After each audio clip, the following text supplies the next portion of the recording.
Okay, here we are. It's a very unusual place actually, but we absolutely wanted to see something live from Satyendra. Satyendra Pakalè. Basically a Bollywood actor. I mean, he looks beautiful. I mean, seriously, I mean, look at him. He looks super beautiful. And he's the design superstar coming from India. He was trained in India, studied in India. He completed his training in Switzerland. Then he worked for Philips for a while, developing engineeristic, futuristic items. And in 1998 he decided to move to Amsterdam. He really understood that the design tsunami was going to start from there, and he completely imagined that that was the right place where to be. And we established his studio in 1998, as I said. And Satyendra, I mean, you come from probably the most... we are all expecting huge things from India. And once you said that originality, the root of the word originality is in the word itself, origin. Yeah. What is your origin? I mean, how does your origin count in what you do? It's something very difficult to say.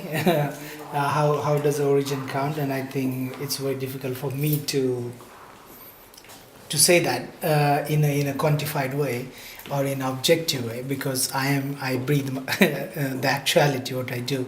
Well, I'm born in India, I'm raised in India, I grew up in India, all my references are So India. which caste you belong to? That's a very good question you ask actually. I don't belong to a caste, because that's a very good point you talk about.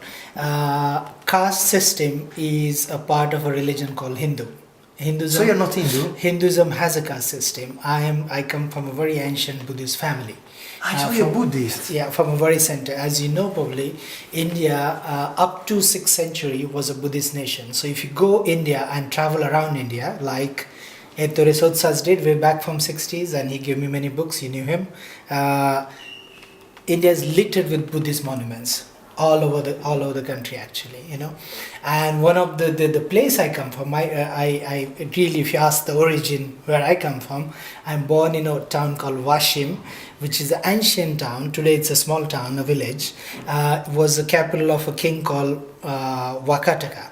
And he had a central India, and the Washim, which was called Vatsagulma then, from 2nd century before Christ to 3/4 century after, and they built a beautiful monument called Ajanta, which is a World Heritage Monument, which is, you must go and see ever you go to India, anybody for that matter. It's along the river. It's a rock cut architecture.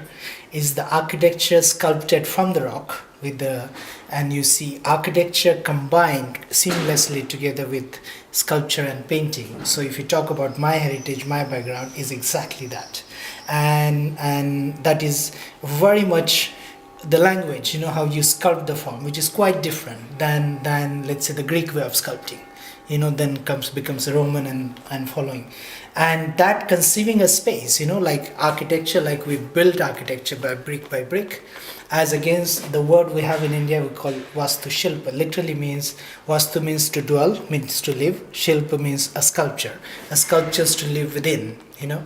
So it's excavated, so it's the solid rock, and you empty the space you want to live in, you know. So it's like a sculpture, how you chisel, how Michelangelo was made. So basically this is something in I between need to the two answer your things. question. Sorry. The biggest trouble of Indian context is today the caste, which no Indians talks about.